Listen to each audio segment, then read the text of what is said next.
All right, good morning. We've got a busy show for you. One game, busy show. We're going to make those two statements coexist over the next hour here. It's myself, it's Adam, of course. That's the guy you really want to pay attention to. And if you're not following him already, at ShipMyMoney DFS, I'm at Shander Show. The show today brought to you by No House Advantage. We're going to tell you all about the amazing ways and opportunities you can make some money today on some player props via No House Advantage. And a reminder, of course, to like, share, subscribe. You want to make sure that you're following along with what we're doing early in the day, like today, like now, to get you ready for a game much later. We'll have tons of programming across the Awesemo platform today to get you ready for a bunch of different activities, including this Nets-Bucks game. But you want to make sure that you're around in the morning to get a couple of nuggets from Adam and then take that, build it into your lineups, and then later on, as we get into Live Before Lock, you really have a good foundation of what's going to happen today and really any day. It's not just because it's one game and captain mode and everything that comes with it. All right, my brother, you ready to do this here? You ready to pound this game into the dust for the next 55 minutes? Yeah, man, sounds good. Glad I had notifications turned on because I did not realize we were going live. I thought we were going in an hour. So yeah, glad I had that set, woke me up, and let's go. Fair enough. Right. For all the people expecting maybe us to be on a little later, no, we're on early just to make sure that you get every single piece of information and nugget from this game. Now, just looking at kind of last night and factoring it into today, we've hit this point of the postseason, right, where it's one game, captain mode, everything that is thrown into the showdown here.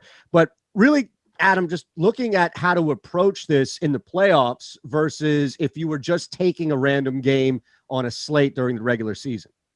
Yeah, I mean, the thing that, or the trend I think that there's been during the postseason is that, and it makes sense, it's a lot harder to find cheap value that does well in the postseason because you have tighter rotations, you have your stars playing a lot more minutes. You don't have those like 3K guys filling in for injured guys and playing 30 minutes like you did during the regular season. So it's a little bit harder on like normal postseason slates to get to the stars, but on showdown slates, it's kind of different because obviously you only have the one game. So like opportunity costs across the board, it's a little bit lower. And, you know, like last night, for example, you had Boban, which kind of makes the slate different entirely. But even, you know, like tonight, you're going to have guys where if this were like a 2 or a 3 game slate, maybe you don't roster because they're not very good and they're going to play like 20 minutes. But on the 1 game slate, they kind of go back to being like good plays because it's the raw points from the stars in this game become a little bit more important. Yeah, so just looking at, you mentioned Boban last night, right? And I had him in a bunch of these lineups, clearly 70+% owned across the board on DK. Can you get too chalky in a situation like this in these one-game showdowns? It's kind of something I talked about with Lofty yesterday too. Like, obviously you would like to run lineups that are somewhat contrarian, but I do think that, and this is something that, you know, like I'm still learning too, because Showdown's relatively a relatively new format, but like going back to NFL Showdowns, which I actually have a lot of success at this season. I think it kind of gets overstated, like avoiding dupes or avoiding, you know, duplicate lineups, trying to win these big tournaments, you know, in a unique way. You're talking about a 1 game slate. So if you build a lineup that no one else, like, you know, if you're playing a tournament with 20,000 people or whatever, if you build a lineup that no one else has built, there's a pretty good chance that it's just a random ass lineup that has like no chance at winning, right? Because like nobody else decided to build that lineup. So I think that there is kind of a balancing act between, you obviously don't want to tie with like 500 other people, but you don't necessarily want to just be building like the most random stuff that you can and hoping to win, because like min cashes are still something that boost your bankroll. Like you can't, most people, at least I can't afford to just like, you know, go 0 for 150 on slates. So I think that it kind of gets overstated, like trying to outright win tournaments on showdown slates. I think it's, in my opinion, at least, better to kind of just be like, okay, well, I don't want to tie with 500 people, but like if it's 100K to first, I'm going to accept that if I win, I'm probably getting, you know, like 15K or 10K or something like that. Right. So it basically, if the heavier chalk you're going to go, the more money you're going to spend, 2, 3 guys, the difference is going to be in the 1 to 2K range, where, you know, Landry Shamet may make the difference over, you know, Tyler Johnson or something along those lines. Yeah, and that's, I think, like if you are going to take risks on a 1 game slate, I think that's kind of where you do it, because, you know, like I said, raw points matter. And granted, on like this slate today, you do have 4 guys that are legitimately capable of being the highest scorer on the slate. Harden, Durant, Irving, Giannis. Any of those guys can be the highest scorer. Harden and Giannis, obviously the favorites, followed by Durant, followed by Irving. But you do have 4 guys, but it's going to be one of those guys. Like, there's not really a chance that anyone else is the highest scorer on the slate. So I think normally the best way to be different is say, okay, what if the rotation changes, basically? Like, we think, Bruce Brown's going to play 20 minutes or 22 minutes or whatever. What if Steve Nash changes his mind and gives those minutes to, Claxton or something like that? So yeah, I think, and you see it on like regular slates too. There's a little bit better chance of getting lucky as far as like rotations or performance goes at the cheap end than, like we had people in chat last night saying like, well, I'm not going to roster Luka, I'm not going to roster Kawhi. And it's just like, okay, well, good luck.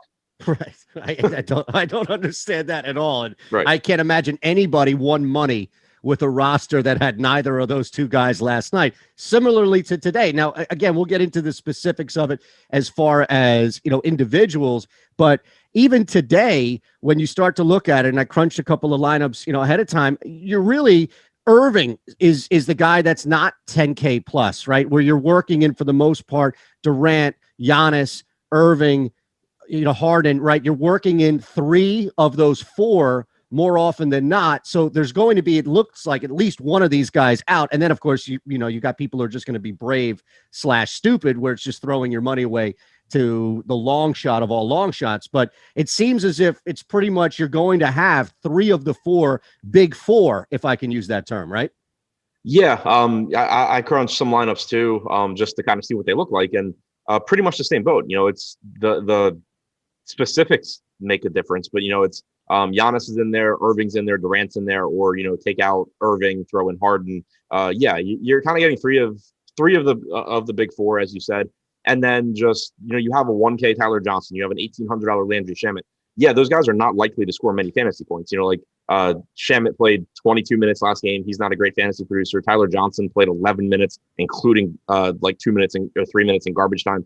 You're not expecting a lot out of those guys. It's just that on a 1-game slate, the raw points really matter. So it's more important to be able to get like, Harden or Giannis or whoever, however you can do it, as opposed to like when you talk about, these 3 and 4 game playoff slates that we've had previously.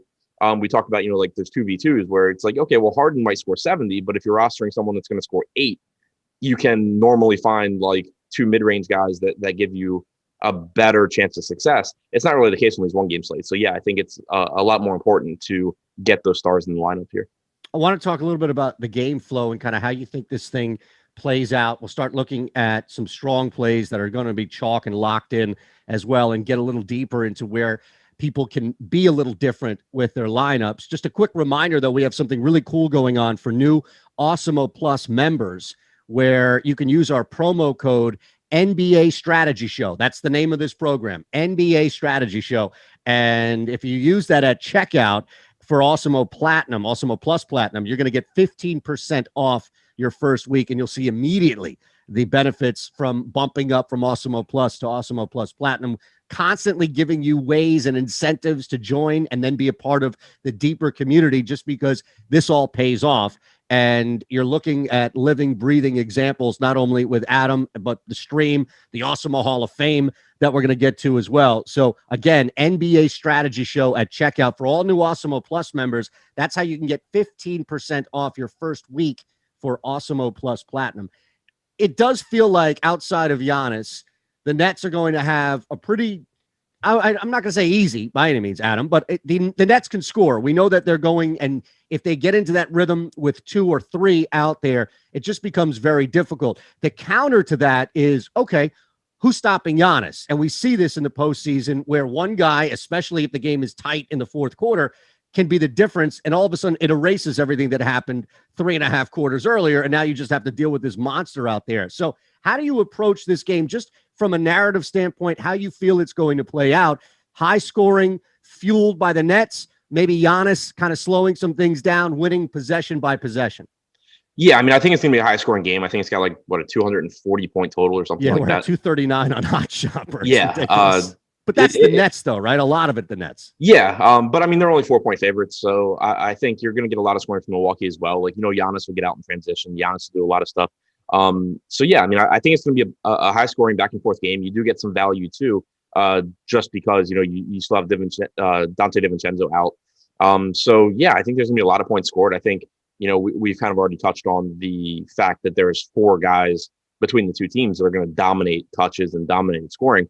But then you still have just like a plethora of cheap guys that you can kind of rotate between it and hope you get lucky from a DFS standpoint. So I think it should be a really fun series because I expect it to be back and forth. I expect it to be high scoring. So yeah, I'm looking forward to it. And, yeah, I think there's a lot of points scored. Now, I'm not minding a bet or anything from that. I know you don't go that way, so I'm not even going down that road. But I'm just curious. I like the Nets, and I'm not going to bet the 4 right now, but if I could work the Nets like a money line parlay, something like that, that's fine. But I like the Nets today. I think you're right, though, that I would not be surprised at all if we're sitting here in a week and Milwaukee stole a game or flat out just spanked the game from Brooklyn in Brooklyn. But today, I think this is the Nets game based on just that flow that we've kind of seen them put that big 3 together and start to work a little bit in the first round. Yeah, I mean, I think the Nets are the best team. I mean, you have James Harden, you have Kyrie, and you have Durant. It kind of seems like just from, being around Twitter and seeing what people are saying, like people don't seem to realize how good this team is, I don't think, because, they didn't play together a ton during the regular season, but these guys are really, really good. And I'm a pretty big Milwaukee fan. Like, I love Giannis. I think he's like the best player in the league or top 3. So I would love to see Milwaukee come out and get it done. Like, it would obviously be great for people that have said how good Giannis is, and then he loses in the playoffs. But the Nets are just such a good team, and yeah, I feel like it's kind of going overlooked. There is a third team in the East, just to remind you, it's not just Milwaukee and Brooks, just to remind you. All right. I know you're a little sour still on that first round exit, but there is another team. To be fair, we don't know what the hell's going on with the center. So I understand you omitting them. Fair enough. Yeah. I kind of forgot that team existed. I love it. All right. When we crunch numbers here and you start to look at some lineups, especially with the DraftKings standpoint, right? Trying to find the captain. And this is a complete departure from last night because I crunched a bunch of lineups last night on the Fantasy Cruncher. Again, Awesemo Plus. This is why you spend $29.95 a week. This is why you're part of the community to have access to all of these tools. And Boban all over the place, right? Like captain everywhere, Boban. Well, this is the complete opposite where looking at a bunch of the top lineup projections outs. I mean, I have to get to like the 6th or 7th lineup before Giannis is no longer the captain. Is that kind of the way you're feeling as well? Or is this maybe a different play for a captain today? Yeah, it's pretty much the same for me. I mean, like there's some, when I'm scrolling through, like there's, a Landry Shamet captain that lets me get, Harden into the lineup along with Durant and Giannis. But yeah, it's mostly, Giannis a captain or one of the pay up guys at captain because, again, those raw points are going to matter. Like you don't have, last night you had Boban starting and you're assuming he's going to play 18 to 20 minutes. And this is, greater than a fantasy point per minute guy.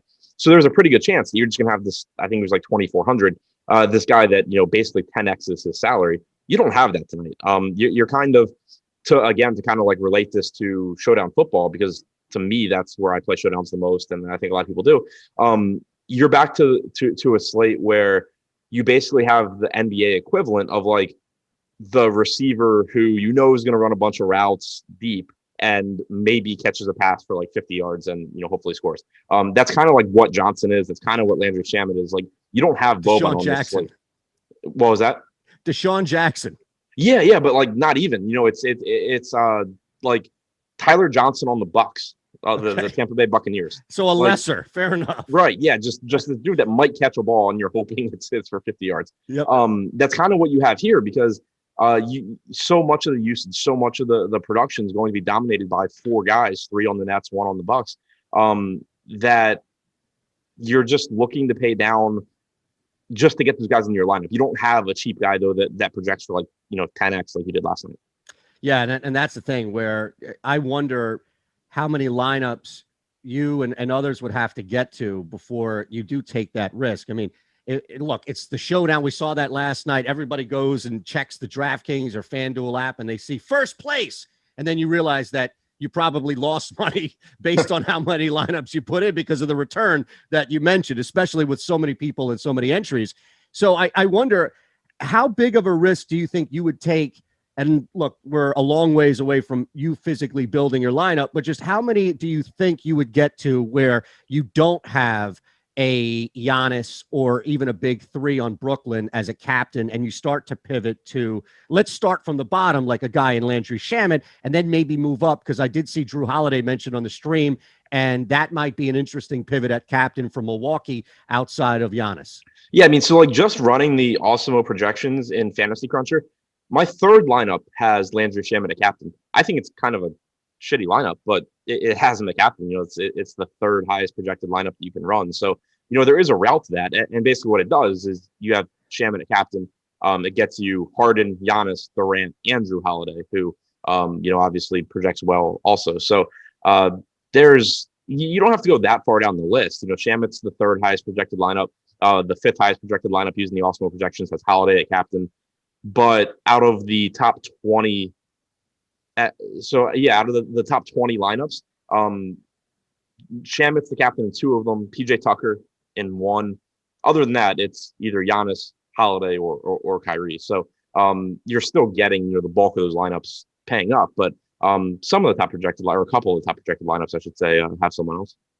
Yeah, so I'm down to 10 now, and that's where it's somebody other than Giannis / Shamet. And this is the Holiday lineup with Drew at the captain spot. But the trade-off is that, now, again, depending on how you want to work it, the trade-off is that you're not going to get the other four.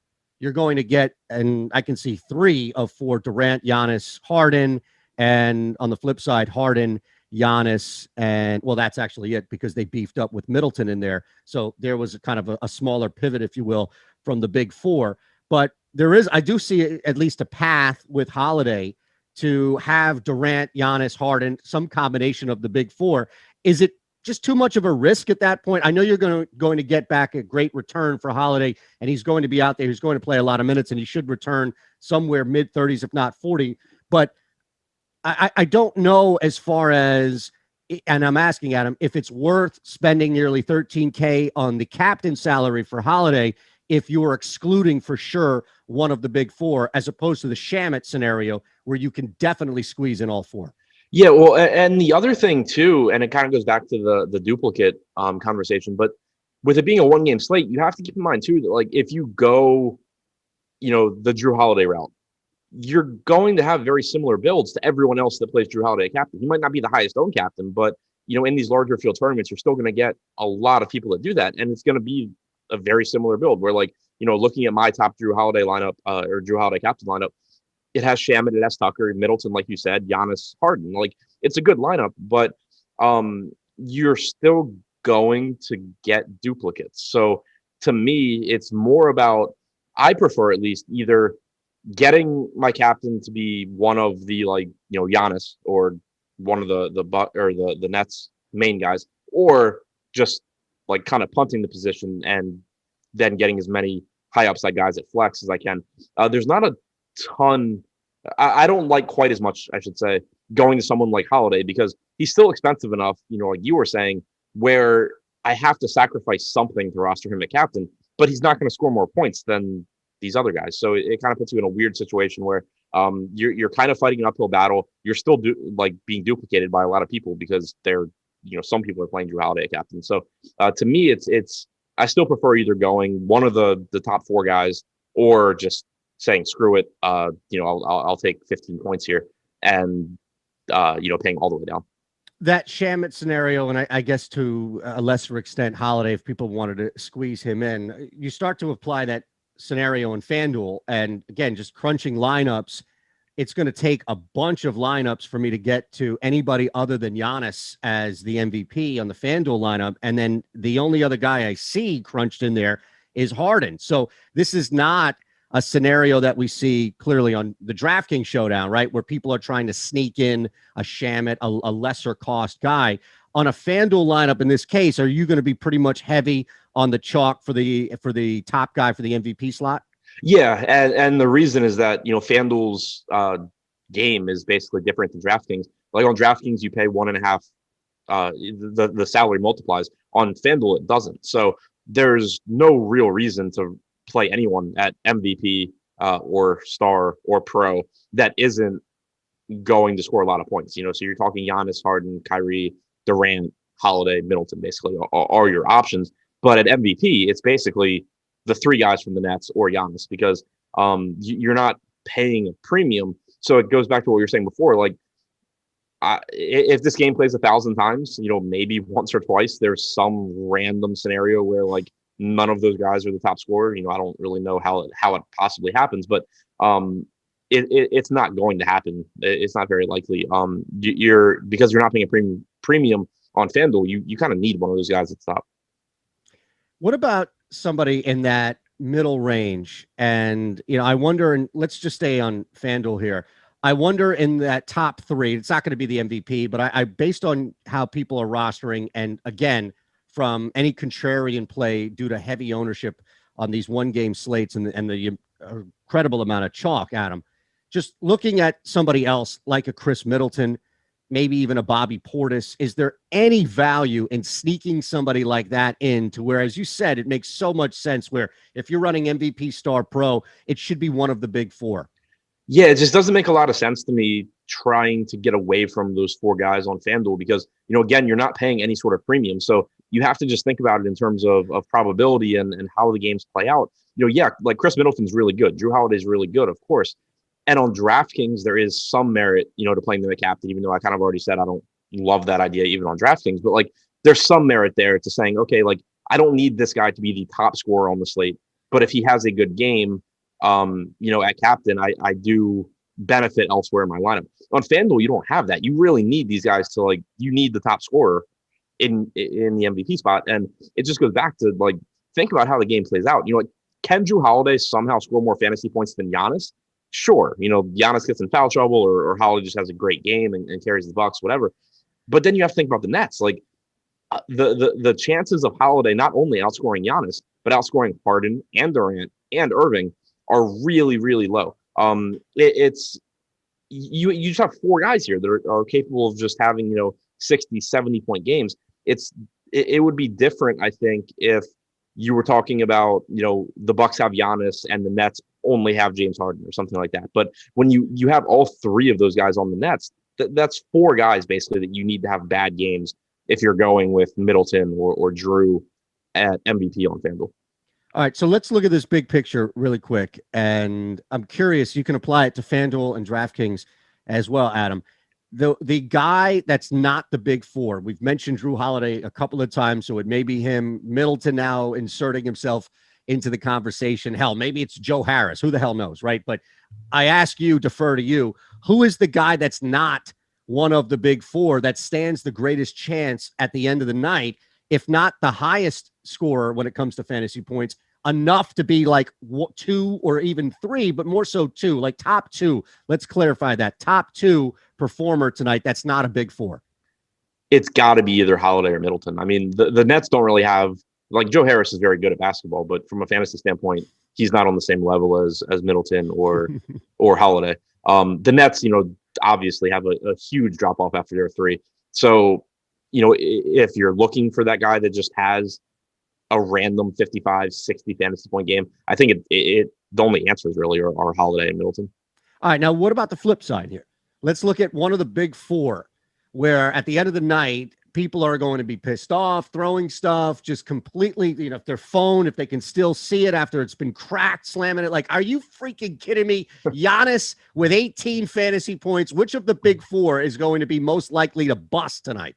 I mean, I think the obvious answer there is Kyrie because he's averaged 1.09 DraftKings points per minute in the postseason. He's clearly, as good as he is, he's the third guy on the Nets. He's not James Harden. He's not Kevin Durant. So it's easier for him to disappear than someone like Giannis, who's playing a ton of minutes in close games because it's the postseason. It's easier for him to disappear than Harden or Durant. Durant's got a 33% usage rate in the postseason. Harden's got a 26% usage rate, but he has like a 45% assist percentage. When you look at Kyrie so far, he's got a 25% usage rate, which is fine, but he's only got a 12% assist percentage. It's, if one of these four has a disappointing game, obviously it's possible that it's any of them, but Kyrie is the one that isn't quite on the same level as the rest of them. Yeah, Theodore Parson. Bucks give up a lot of threes on the chat. Harris might be a good play. Robinson started off good first game from three, and that's why I kind of brought up Harris jokingly, because of in that first round where he took over that first quarter. I think it was 16 of his total points right in the first. But even then, and to your point, Adam, this is like getting off to a head start against Usain Bolt. You can look back and be like, I got him. And next thing you know, it's like, wait, what the hell happened? These three guys, somebody on that Nets team is going to catch up. I just wanted to bring that up in case people were thinking like, oh, all these first place ties last night. Let me go crazy. Let me go do something completely different and, start fading some of these guys outside of Irving, as you mentioned, of the big four that would bust. It just doesn't make sense, especially if you see a guy heavy owned, as we saw last night. It played out with Boban. So there shouldn't be any deterrent if Giannis is 75% owned tonight. Right. And it's, to the point about Harris, it's a really good matchup.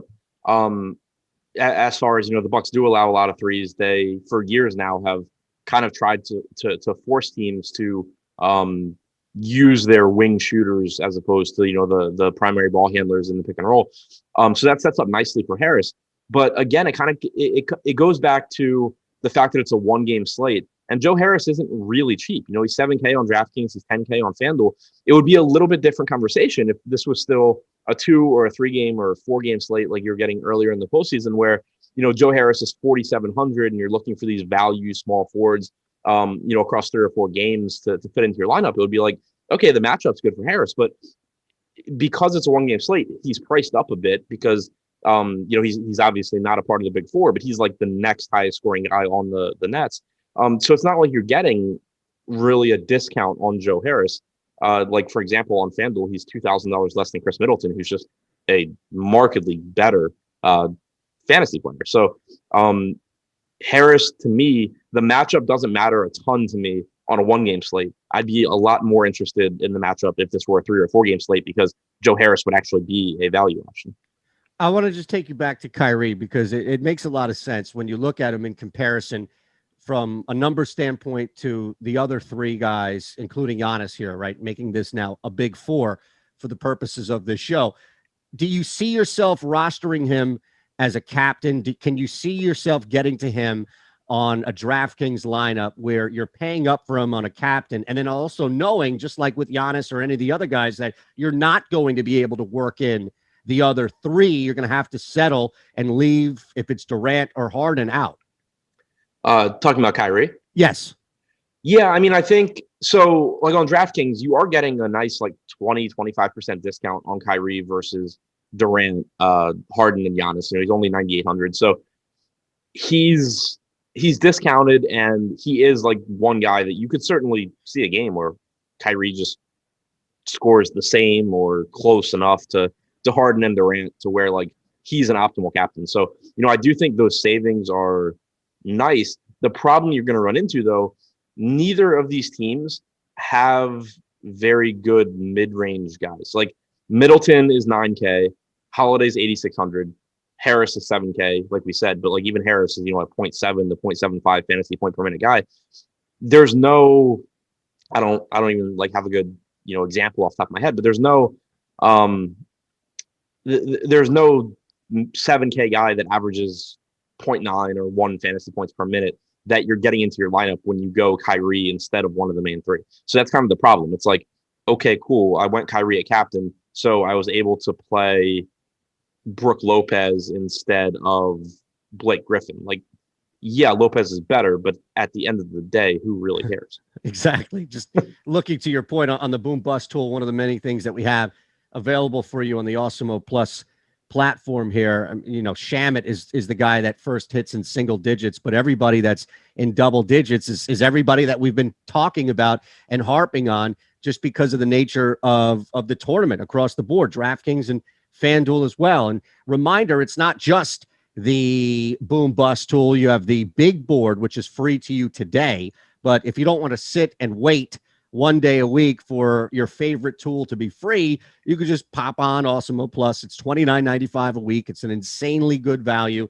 Talking to a family member about it last night, got him on there. All I did is just show him the Fantasy Cruncher and the Boom Bust tool. Adam, he's like, damn, that's insane. Signed up right there on the spot. I don't know if I get any referral fee, probably not, but that's fine. I'm not looking for it at that point. It's $29.95. That's it. It's simple. It's easy. And then look, we do a lot here, especially on the strategy shows, the deeper dives, the live before locks in the NBA. We see a lot of people on the chat that are NBA heavy and NBA specific. So if you're just looking to streamline that, we have a package at $16.95 and the Awesemo Plus NBA weekly package, $4.95 for the NBA weekly express package. And that gives you Awesemo Plus NBA Showdown and single game contest for all of the things. But again, the big board is free today. You just don't want to wait one day a week for everything to be free, just to hope that you can take advantage of it. You want to be on the site. You want to be on the platform across the board.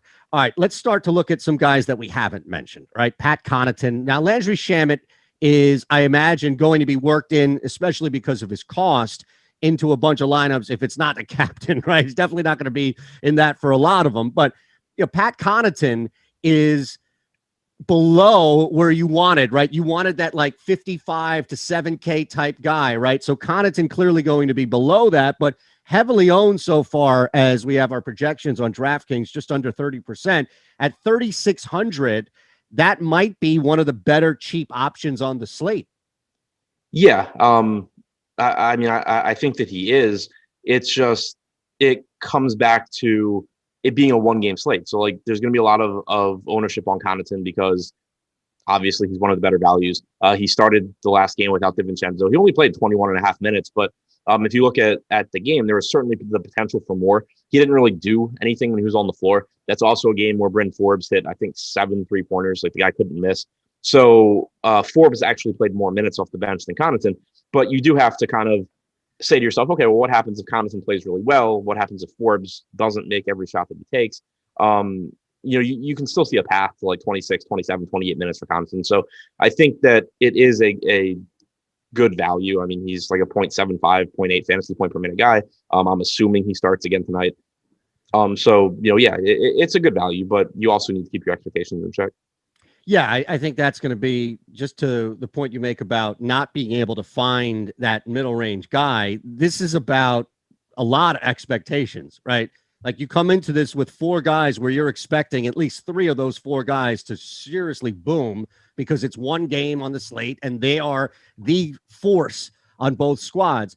But then you start to look at value plays where you can sneak in. And look, if it's Landry Shamet, we mentioned as well in some of the bigger lineups that popped up right away. Tyler Johnson now is a 1K option. So if Connaughton might be too chalky or might be too owned as a lower cost option, Adam, where else can people pivot from?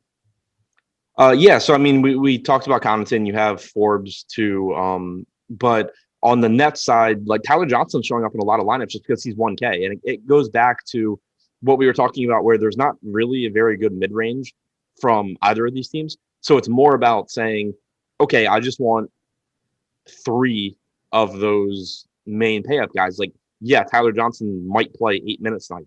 Tyler Johnson might not leave the bench, which obviously wouldn't be ideal, but it's not about that. It's just like you're basically, again, it's a one-game slate. You have to you have to really think about the pricing. Pat Connaughton's a better value than someone like Tyler Johnson or Landry Shamet, but you're paying twice as much money compared to Shamet. You're paying 3.6x compared to Tyler Johnson, and none of those guys realistically are winning you the slate in terms of being like the top raw scorer. So it's more about what the rest of your lineup looks like. Going down to a Tyler Johnson, going down to a Landry Shamet. Bruce Brown played 24 minutes last game. I still don't. His rotations still kind of scare me, but that's 2 games in a row that he's played decent minutes. Even Nick Claxton, I think that's someone that is interesting to look at, because I thought Claxton was going to play a bigger role in the postseason. He didn't really in that last series, but this is a different series. We don't know exactly, how they're going to use Claxton. this is someone that does actually produce fantasy points at a pretty high rate. So he's not really cheap is the problem. He's 8K on 8K on FanDuel. On DraftKings, he is like 2,800. So, yeah, that's another guy where it makes some sense to me in larger field tournaments to just say, I understand that the most likely outcome is that, you again get 10, 11, 12 minutes out of Nick Claxton, and it's not really useful. But this is the first game of the series. We don't know exactly what the rotations are going to look like. What happens if Steve Nash sees something and says, oh, no, in this series, we're playing Claxton, 20 minutes. That's someone that wins you a tournament and then is really, really popular next game. So to me, out of the cheap guys, Claxton's actually the one that I think produces at a high enough rate where I'm interested, because I basically just need a different rotation than we got last series. And I'm not going to pretend like I know what the next rotation is really going to look like in game one. I'll have to say, you just made Crap's day on the stream, Adam, because he was pounding Nick Claxton questions for, I think, the last 15 minutes. And we were getting deeper and deeper on rosters. So I didn't want to bury the lead by any means, but I think you made his day 2 times over, not only addressing at the very least, but also if that doesn't deserve more likes, Adam waking up an hour early, hitting deep on the Nick Claxton. I don't know what else we can do, my man. Honestly, at this point, we're just giving him free content upon free content. It's insane. You made his day though. So yeah, good to know. But even that, I kind of made the point. Nick Claxton is 2.8 times as expensive as Tyler Johnson. Right. There's a decent chance both of these guys play 10 minutes, give or take. So from a cash game perspective, I would rather just take whatever terrible score I'm going to get from Tyler Johnson. But in tournaments, I think Claxton really is the one cheap guy where, you look at some of these other guys, what if PJ Tucker plays more minutes? Great. It's PJ Tucker. It doesn't really matter. Landry Shaman's not going to do a ton, even if he plays 6 more minutes than we expect. If Nick Claxton plays 16 or 17 minutes tonight, he's in the optimal lineup. Yeah, real quick, just about Tucker, because I see him now. He's pretty decently owned, 23% right now. I imagine that's going to go up simply because of the cost, but you were not high at all on your comment about PJ Tucker. I can't imagine that you would get to Tucker, even though 2,400 would be a deal, simply based on your response to that. But I wonder if more people may think incorrectly that Tucker would be a sneak play despite the ownership growing up. Yeah, I mean, Tucker's a good value, I think, just because, again, it's just about getting as many of those good players into your lineup as you can on a one-game slate. PJ Tucker doesn't produce at a high rate, but he did play 24 minutes last game. He's cheap. It's PJ Tucker. It's kind of a running joke in the DFS community. He's going to stand in the corner and shoot threes if they happen to pass him the ball. They're not going to pass him the ball that often. Maybe some rebounds will bounce his way, but it's more so about, you are going to get those minutes, I think, for Tucker. He is a good defender. He is someone that you could see the Nets use in this series, the Bucks use in this series to defend some of these, very, very good players on the Nets. It wouldn't be surprising if you saw an uptick in playing time for Tucker to defend Kevin Durant, for example.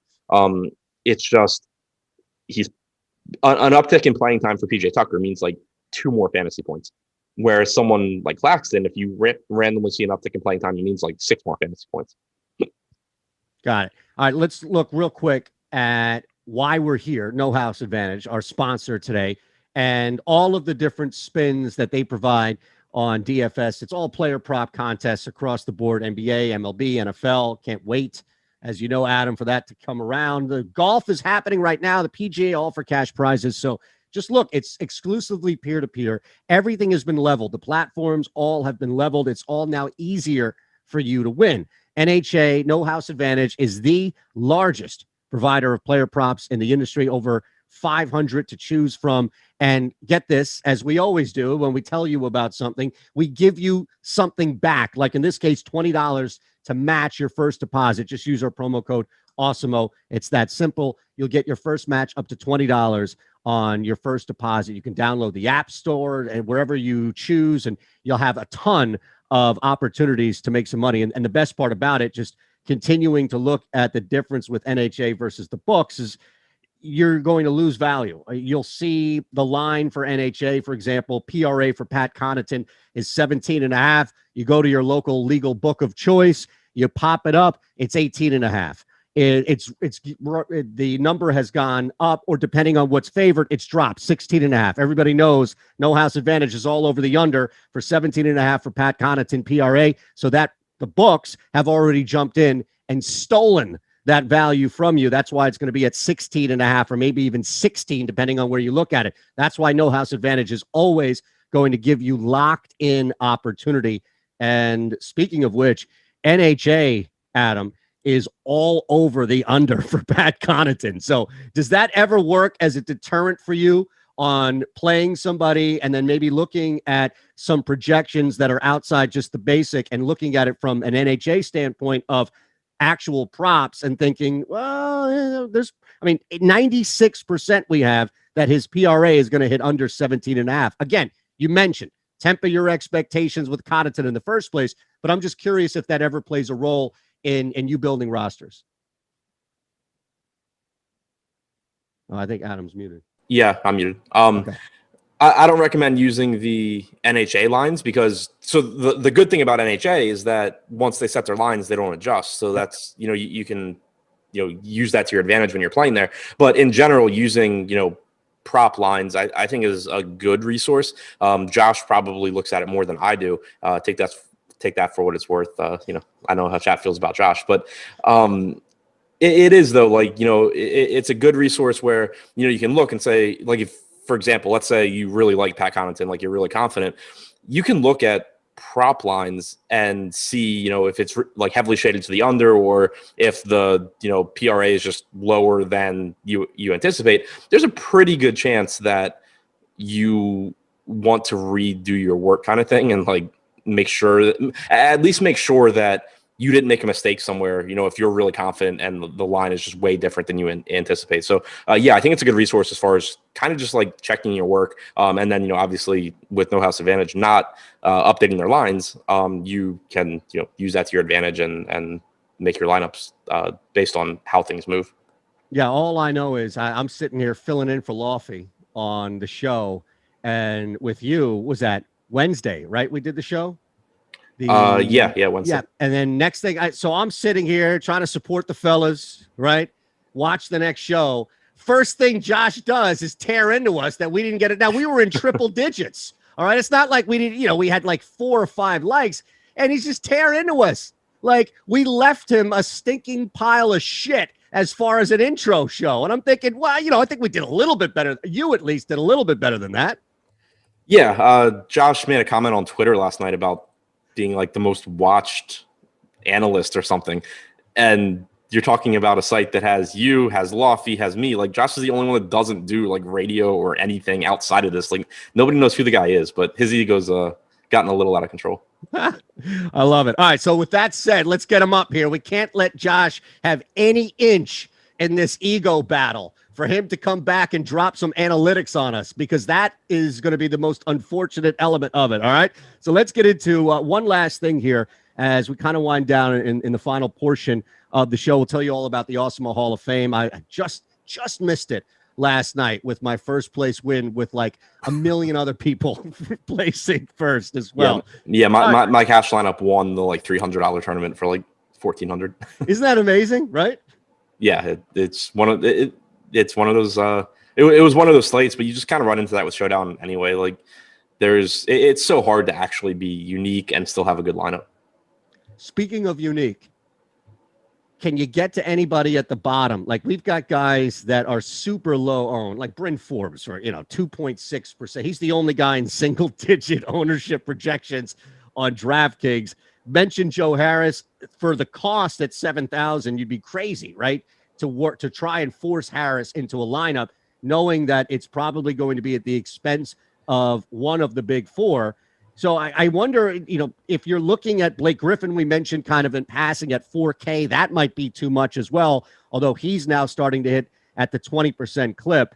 Anybody at the bottom, as far as ownership is concerned, that might be worth a sneak play? I imagine it ain't Forbes. Yeah, not really. And the reason just goes back to the the way, like, how top heavy the slate is in terms of the stars and then not really having a mid range. Like, can Bryn Forbes give you a good score at 5,600? Absolutely. You only have to go back literally to the last game where he plays 26 minutes. He makes, I think, 7 3-pointers. I think he had one stat outside of his 3-pointers, but like, he can give you a good score for 5,600. But you have to think about it outside of Bryn Forbes. You have to think about, like, okay, if I roster Bryn Forbes instead of Shamet, Connaughton, Tyler Johnson, whoever, what am I gaining? So like, let's say Bryn Forbes scores 27 fantasy points, right? Which is a pretty decent score on a 1-game slate for 5,600. He's probably scoring like 20 points more than Tyler Johnson, who everyone's playing. So that's good. It gives you an advantage.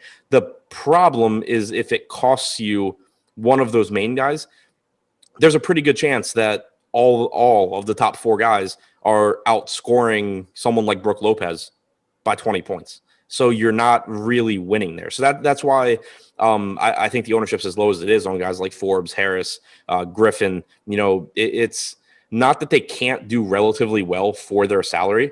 It's that you're not. It makes the lineup build really weird. So, again, I think they can do okay for their salary. I think that, if you're playing 150 lineups in a top heavy tournament, you probably should take some shots on a 2% home Bryn Forbes, for example, but it's just not something I'd be getting a lot of because you have to think about the way the rest of your roster looks, and it just ends up getting ugly if you go that route. Yeah, look, if you're looking to roster Forbes as your captain out there, just Venmo Adam the money, right? just ship you the money, right? Exactly. In that case.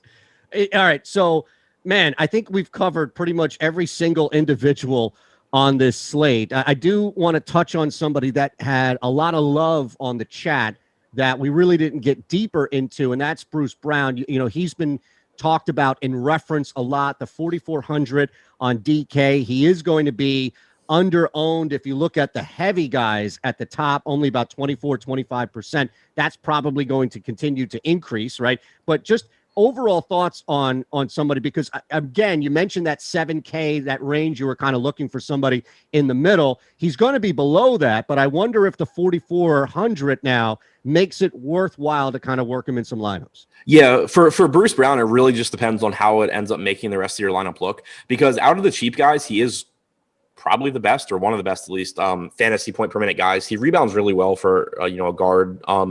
He's averaged 0.91 DraftKings points per minute in their last series, through the 5 games that they've played. So he is a good fantasy producer. It just kind of comes back to what we've been talking about, the weird breakdown of these two teams. Like, Bruce Brown, assuming he plays 22 or so minutes, is going to outscore easily guys like Tyler Johnson and Landry Shamet, but you're paying 4 times as much money for him. So he's a good value, I think, when you just look at his salary, but it really comes down to what are you sacrificing at the top? Like, are you still able to get 3 of those main guys in? Because I'm not looking to sacrifice Kevin Durant just so I can get Bruce Brown in my lineup, for example. Right.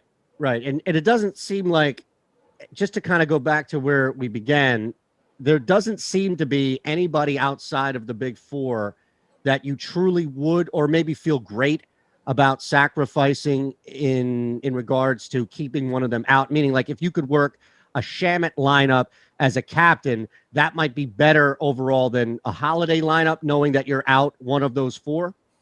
Yeah, especially in cash. I think that is a difference between cash and tournaments. You can kind of justify paying down at captain in cash and just kind of increasing your medium projection by getting a better overall, getting access to an extra, star player. In tournaments, I'm less inclined to do that because it's just very unlikely that someone like Shamet or Tyler Johnson or anybody, we touched on, before, but like, it's very unlikely that anyone outside of the main 4 guys is the top scorer on the slate. And normally you're in tournaments, you're going to need either the top scorer or one of the top scorers in the captain spot. So there's that. And then also it goes back to the duplicates. Like, if you go Landry Shamet at captain, he's not going to be a highly owned captain, but like, everyone that plays him at captain is going to have the same lineup or very, very close to it. So you're still going to be duplicating with like everyone that plays Landry Shamet at captain. Saw some love. Jeff Teague, 1K. Is there another 1K? I guess he's the only other guy that you would consider outside of Tyler Johnson, right? Yeah, so I will say we have Tyler Johnson projected for 28.6% ownership. We have Jeff Teague at 18.9. I think Johnson is the better option. I use that word very, very loosely. Teague played 5 minutes last game. Tyler Johnson in Brooklyn's last game against Boston played 11 minutes, but again, 3 minutes of that was in garbage time. He didn't actually play in the second half. There's a decent chance that Jeff Teague doesn't step on the floor. There's a smaller but still decent chance Tyler Johnson doesn't step on the floor. So I do think that's one spot where they like. Again, Tyler Johnson's the better projected player. In cash, if I have to go 1K, I'm going Johnson over Teague. But they basically just both suck to a huge level. So with Teague being lower owned, there is some merit in tournaments to just hoping he does better than Tyler Johnson. A couple more minutes here. We also have to remind you, hopefully you put a tweet out because I think everybody made it into the Awesemo Hall of Fame last night. But come on. I mean, again, we don't want Josh to be watching this show and not see triple-digit likes at the very least. That should be incentive enough for you out there in the chat world here. All right. Triple digits watching. We should convert that into triple-digit likes. We're here for you. Adam woke up an hour early on purpose. Not by accident, right? Yeah, exactly. All right. Now, everybody won last night. It was one of those nights. Everybody wins. We hope at least you were part of that big win.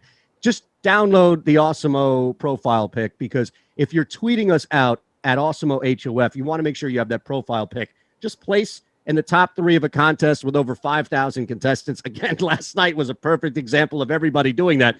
Tweet the wins at Awesemo HOF, and you'll win a free month of Awesemo Plus Platinum.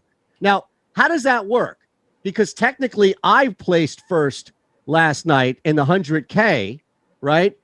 I didn't win much at all. I mean, it's like 300 or so back because everybody won. But am I eligible for the Awesemo Hall of Fame with that? Because I technically followed everything here? I have no idea, but it sounds like you should be. Okay, I was just curious. Now, Tyler has no idea either. So that's where, look, here's the reality of it. They won't let me in the Hall of Fame, even if I get lucky, because they won't. It's like, Cooperstown. They're not going to It's a small room, Adam. You and a couple of others in a small room. They won't let me in there no matter what I do. Yeah, I actually just went back and pulled up last night. I won the $300 or whatever Moneyball with 48 other people. Okay. Yeah, I won the Showdown 5K and the Showdown 10K with a bunch of other people as well. And it's just, I mean, those are the smaller ones, right? So then the big one, yeah, I mean, this is ridiculous. There are, just looking at this, I think everybody in the damn contest won, to be honest with you. Yeah, pretty much. I mean, the optimal lineup, the optimal cash lineup was the best lineup you could make. So you're just going to get a ton of ties. So, yes, I placed first in the NBA Showdown 10K high five single entry, along with 278 other individuals. We're all in the Awesemo Hall of Fame, right? Yeah, exactly. Did we miss anything? Is there anything at all on this gigantic super slate that we promised earlier at the beginning of the show? I mean, look, you covered everything. We even hit Bryn Forbes at the bottom of the ownership list. So on our way out, just looking back and making sure that we didn't, I don't think we did. I mean, we hit everything from the MVP, captain, all the way down to Tyler Johnson and Jeff Teague with a little bit of sprinkling of Bryn Forbes, my man. Yeah, I mean, I think we touched on everyone. Like, I never want to say that, like, some slates are better than others or anything like that, but, like, the makeup of this one just makes it kind of less interesting to talk about because on a lot of single game slates, you can really dive into those mid-range guys and say, like, oh, I really like this matchup for Brook Lopez, or we talked about it before. I really like this matchup for Joe Harris. But because of the makeup of these two teams, particularly the Nets, but just kind of how top heavy it is, you just kind of come back to like, yeah, cool, I like them, but from a DFS standpoint, who really cares? Because the extra 5 fantasy points Joe Harris scores because of the matchup or whatever isn't going to matter when you talk in terms of roster construction. So it's kind of just like a weird slate to talk about where, we obviously didn't spend a ton of time on any individual mid-range guy, but you kind of don't need to. And that bears itself out once you start making lineups. Worst thing that could happen tonight, Giannis in foul trouble, I think. I'm just trying to think of the big four. The one guy you would want to be on the floor the most would be Giannis, right? Just because of how massive he is and what he can do across just scoring. Yeah, if you were going, and that's an interesting point because that is one thing that I think is important to think about on Showdown slates. Is how can if you're playing large field tournaments, how can I benefit from one thing that can go wrong and really, hurt a lot of the field? Giannis getting, 89, 90% total ownership, 27% captain ownership. Yeah, if Giannis gets in foul trouble or, injured or something, Middleton, Drew Holiday, those guys give you some leverage against the Giannis ownership. So I do think there's merit to building, again, talking larger field tournaments, building some lineups where you don't have Giannis and you have Middleton plus Holiday or something. And just saying, okay, sometimes this game will play out where the Nets just sell out and take away Giannis to, some extent, or he gets in foul trouble or something like that. And when Giannis doesn't have a big game, a lot of that production, it's not about who soaks up the minutes, because whoever soaks up the minutes is going to just stand in the corner and do nothing. It's more about that production going to Drew Holiday and Chris Middleton. All right, so I think that's it, my friend. Again, at ShipMyMoney DFS is how you follow Adam Scherer. I'm at Shander Show. Thanks to Tyler.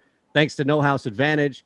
You've got a busy rest of the day here on Awesemo, including coming up right now, Emac and Terry with the MLB Strategy Show. And I'll leave you with this thought, Adam. Go Sixers. Look at irrelevant team. Doesn't matter. Look at the face. The Nets Bucks game 1 of the Eastern Conference Finals tonight. Wow. I'm hurt, man. And look, you know a lot about this game, so I can't even come back and be like, oh, you don't know what you're talking about. I mean, like, I'm hurt now. I don't know what to do. I better hope this guy Embiid plays. Otherwise, I am royally screwed. Awesome. Thanks to everybody involved. MLB Strategy Show next. Thank you to you out there being a part of the Awesemo community, the Awesemo Plus, and the Awesemo Plus Platinum community. Stick around. Have a great day, and good luck to everybody tonight.